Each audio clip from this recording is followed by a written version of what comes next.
শুক্রবার রাতে গ্রেফতার করা হয় ক্যানিং পূর্বের প্রাক্তন বিধায়ক শওকত মোল্লাকে এবং যার 14 দিনের এনআইএ হেফাজত হয়েছে।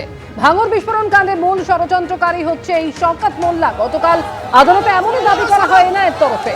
প্রাক্তন তৃণমূল বিধায়ক অত্যন্ত প্রভাবশালী, এখনই জামিন পেলে সাক্ষীদের প্রভাবিত করতে পারে ধৃতরা। সওয়াল এনআইএ।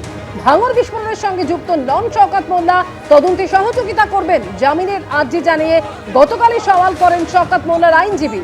আর সেই দুপক্ষের সওয়াল জবাব শোনার পর 14 দিনের এনআইএ হেফাজতের নির্দেশ দিয়েছে আদালত।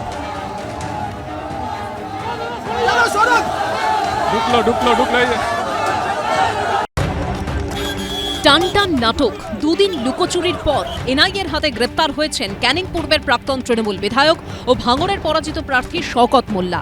শুক্রবার রাতে ইএম বাইপাসের ওপর রুবির মোড় থেকে তাকে গ্রেপ্তার করে কেন্দ্রীয় এজেন্সি এনআইএ। গ্রেফতার করা হলো শওকত মোল্লাকে, তার সঙ্গে ছিলেন তার স্ত্রী এবং তার মেয়ে। ভাঙড় বিস্ফোরণের মামলায় বৃহস্পতিবার দিনভর শওকত মোল্লার খোঁজে চিরুনি তল্লাশি চালায় কেন্দ্রীয় তদন্তকারী সংস্থা। প্রাক্তন তৃণমূল বিধায়ক শওকতকে ফেরার ঘোষণা করে এনআইএ। সূত্রের খবর, এরই মধ্যে শুক্রবার আলিপুর আদালতে গিয়ে জামিন নেওয়ার চেষ্টা করেন শওকত মোল্লা। এই খবর পেয়ে এনআইএর তদন্তকারী দল আলিপুর কোর্টে গেলে সেখানে শওকতের শাগরেদদের দেখতে পায়। এরপরই তাঁদের ধাওয়া করে শওকত মোল্লার খোঁজ মেলে। এনআইএ সূত্রে দাবি, পরিবার নিয়ে পালিয়ে যাওয়ার ছক কষেছিলেন প্রাক্তন তৃণমূল বিধায়ক, কিন্তু শুক্রবার ঢালাই ব্রিজ থেকে ধাওয়া করে রুবি হাসপাতালের কাছে তাকে গ্রেপ্তার করে এনআইএ।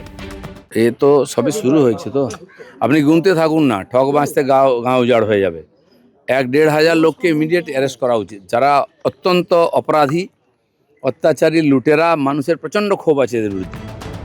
বিধানসভা ভোটের নির্ঘণ্ট ঘোষণার মাত্র 6 দিনের মাথায় 18ই মার্চ গভীর রাতে বিকট শব্দে কেঁপে ওঠে ভাঙড়ের চালতাবেরিয়ার দক্ষিণ বামুনিয়া গ্রাম। স্থানীয় বাসিন্দারা অভিযোগ করেছিলেন, নির্মীয়মান এই ঘরে বোমা বাঁধার সময় বিস্ফোরণ ঘটে।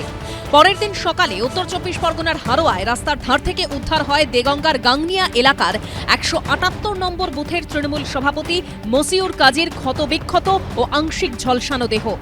ওই ঘটনায় আহত হন 2 জন। স্বরাষ্ট্রমন্ত্রকের নির্দেশে রাজ্য পুলিশের থেকে তদন্ত ভার নেয় এনআইএ। বোম, মেশিন, গুলি, বারুদ সমস্তটা শওকত মোল্লার ওখান থেকে এসে ভাঙড়ে সাপ্লাই হতো।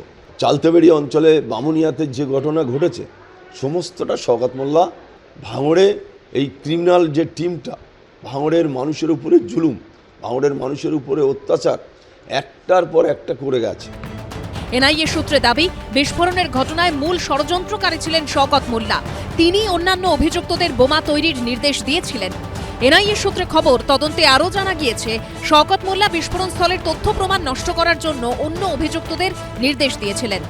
তারই ইনস্ট্রাকশনে বোমা বাঁধার পরে বা বিস্ফোরণের পর ঘটনাস্থল পরিষ্কার করে দেওয়া, অর্থাৎ তথ্য প্রমাণ লোপাট এবং একজন আহতকে গাড়িতে করে নিয়ে যাওয়া। এবং এই যে গোটা ঘটনার যে অন্যতম কনস্পিরেটর এই শওকত মোল্লা, কেন তিনি ঘটনাটি ঘটিয়েছিলেন, কোন আতঙ্কের পরিবেশ তৈরি করার জন্য নাকি অন্য কোনো রাজনৈতিক প্রতিহিংসার জন্য এই ঘটনাটি ঘটিয়েছিলেন, কারণ নির্দেশে এই ঘটনা তিনি ঘটিয়েছিলেন কিনা, এই যে যাবতীয় যে মিসিং লিঙ্কগুলো রয়েছে সেগুলোকে তারা জোড়ার চেষ্টা করছেন। শুক্রবার আদালত থেকে বেরোনোর সময় নিজেকে নির্দোষ বলে দাবি করেন শওকত মোল্লা। এদিন শওকত মোল্লাকে 14 দিনের এনআইএ হেফাজতের নির্দেশ দেয় আদালত। এবিপি আনন্দ, এগিয়ে থাকে, এগিয়ে রাখে।